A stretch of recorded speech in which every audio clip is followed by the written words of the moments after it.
Bonjour, bienvenue dans la série sur la physique des particules. Donc toujours sur l'analyse-cité, nous allons parler des relations des dispersions. Donc revenons à l'étude des amplitudes des processus physiques. Examinons à titre d'illustration les amplitudes de processus qui pourraient intervenir 4 particules. On sait déjà qu'une telle amplitude, MST,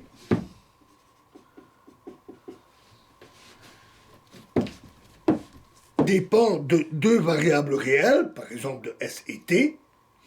Fixons l'une de ces variables à une valeur donnée, alors l'amplitude sera fonction de l'autre variable. Ce sera donc une fonction à une variable réelle. Pour écrire pour une telle amplitude les relations de dispersion, il faut savoir si elle observe la condition 1, donc pas de singularité dans le plan supérieur complexe. Supposons d'abord qu'elle est observée. Nous l'établirons plus tard rigoureusement. Alors, les relations de dispersion de l'amplitude, MST, par rapport à la variable S, T étant fixée, s'écrivent alors, dans le cas sans soustraction, MST est égal à 1 sur pi, intégrale de moins l'infini à plus l'infini, de partie imaginaire de ms' ds' divisé par s' moins s moins i epsilon.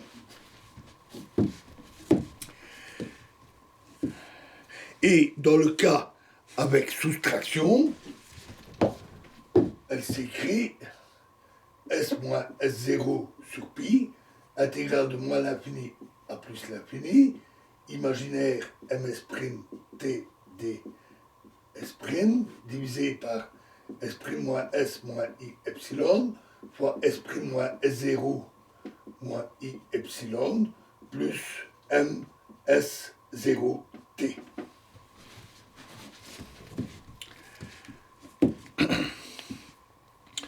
En portant dans ces formules les expressions des amplitudes que nous avons vues, et en comparant les 2 membres de l'égalité, on compare les termes qui sont affectés aux mêmes contributions de combinaison de spin et d'isospin, on obtient les relations de dispersion des fonctions TIFST. C'est-à-dire TIFST égale 1 sur pi, moins l'infini à plus l'infini, imaginaire TIJ,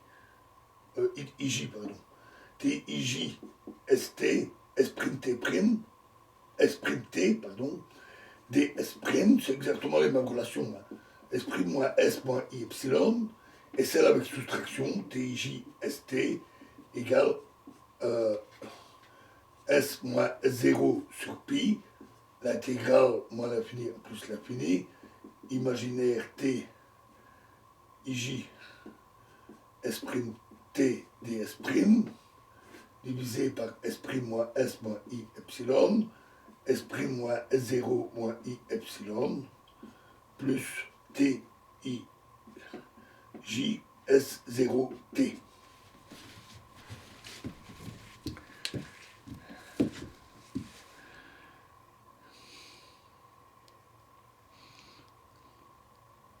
Alors, dans ces relations, il sera commode pour la suite de remplacer S par la variable V égale S moins U.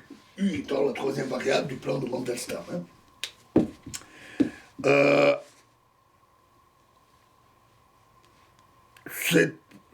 substitution est immédiate et, par exemple, pour la relation sans soustraction, on obtient alors que TIJ VT égale 1 sur pi, l'intégrale, toujours moins l'infini plus l'infini, imaginaire TIJ V't dV' sur V' moins V moins I epsilon. Et même genre de choses pour la deuxième relation. On remplace juste S par V en fait de la relation.